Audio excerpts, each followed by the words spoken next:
Halo, assalamualaikum warahmatullahi wabarakatuh. Welcome back to my YouTube channel. Yeay.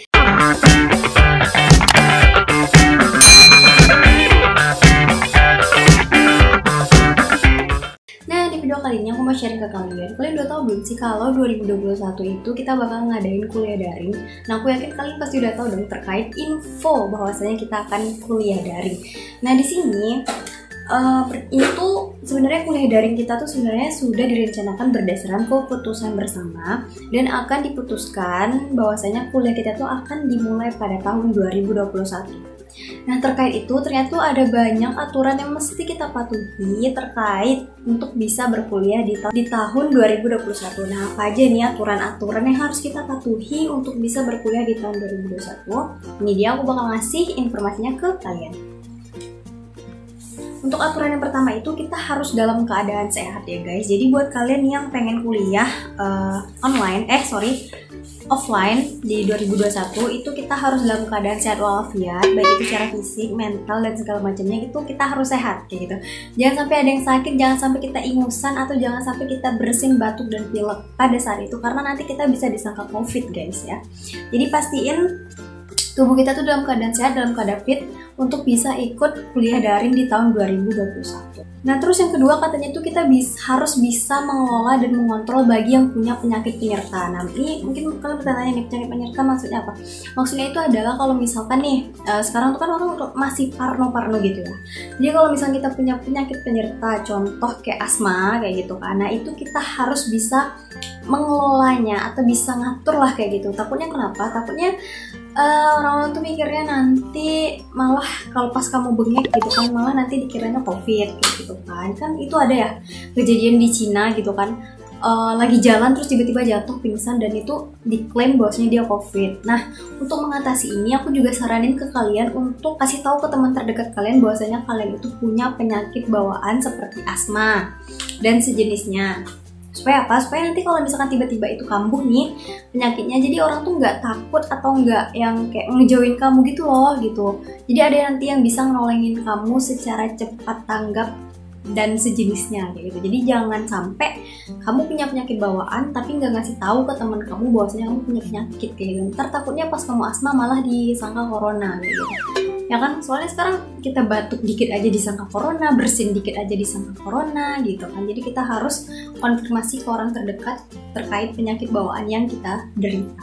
Nah, terus ada peraturan berikutnya katanya khusus mahasiswa yang umurnya itu masih di bawah 21 tahun itu kita harus punya surat persetujuan orang tua untuk bisa kuliah. Guys, jadi aku mau kasih tau nih, sebenarnya umurku itu di tahun 2021 di Januari itu juga belum masuk 21.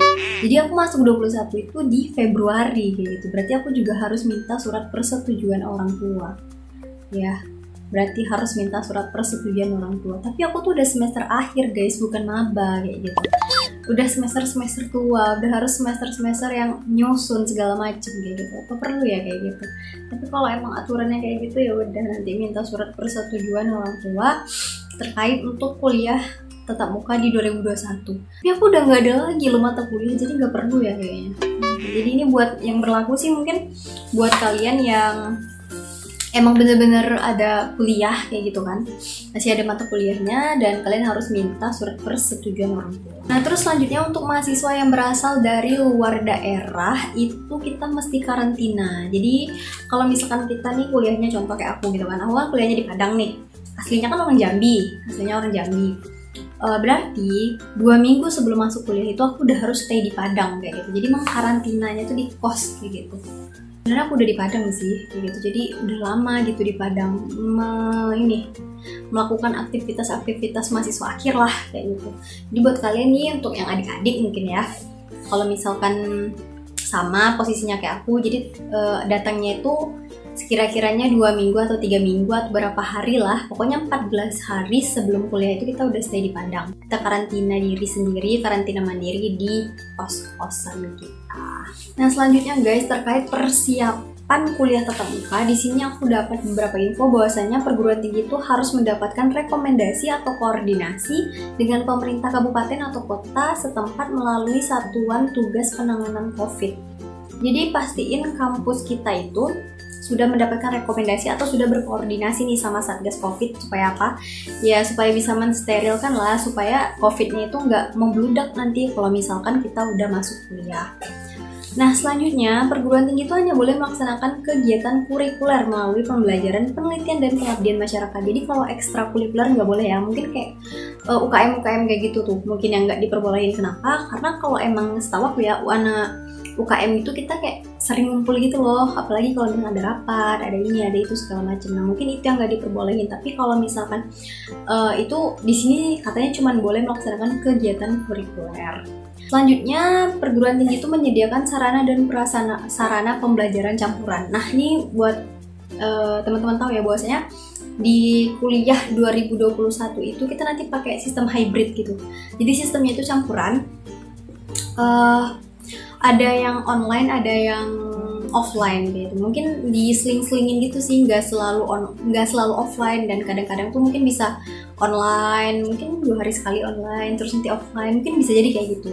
Jadi berdasarkan info yang aku dapat ya. Jadi pembelajarannya itu nanti campuran, dan perguruan tinggi nanti akan menyiapkan sarana dan prasarananya. Mungkin sarana dan prasarana ini terkait kuota, terkait ya sejenis itulah ya. Karena kan emang kalau online deh yang paling penting itu kuota ya, dan kita kan juga udah dapat bantuan kuota dari Kemendikbud kayak gitu. Nah, mungkin kayak gitu tuh sarana dan prasarananya. Selanjutnya, perguruan tinggi telah siap menerapkan protokol kesehatan. Jadi persiapan kuliah tatap muka ini bukan hanya sekedar kita yang siap fisik mental aja ya, tapi perguruan tinggi kita tuh juga harus.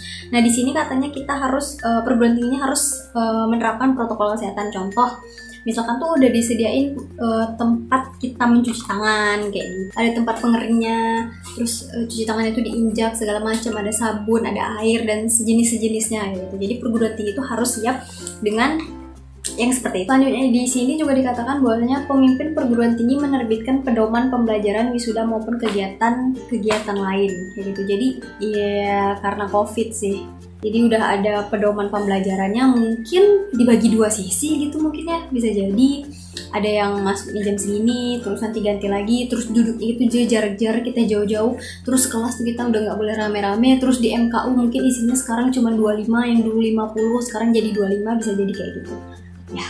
Oh iya, buat teman-teman yang belum tahu, kalau dari kampus aku tuh emang udah ada edaran terkait kuliah tatap muka, dan kurang lebih isinya sama kayak gini. Jadi aku cuma ngambil poin-poin umumnya aja, jadi emang udah ada surat edarannya.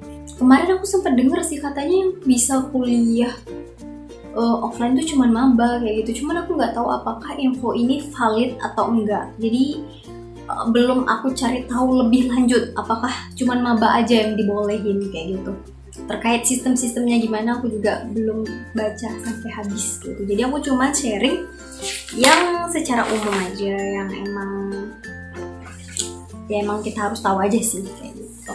Oke guys, mungkin ini aja informasi yang bisa aku kasih ke kalian. Kurang lebihnya aku mohon maaf. Dan buat kalian yang baru datang di channel ini, jangan lupa untuk like, komen, dan subscribe channel ini supaya aku makin semangat lagi untuk bikin video. Terima kasih, dah.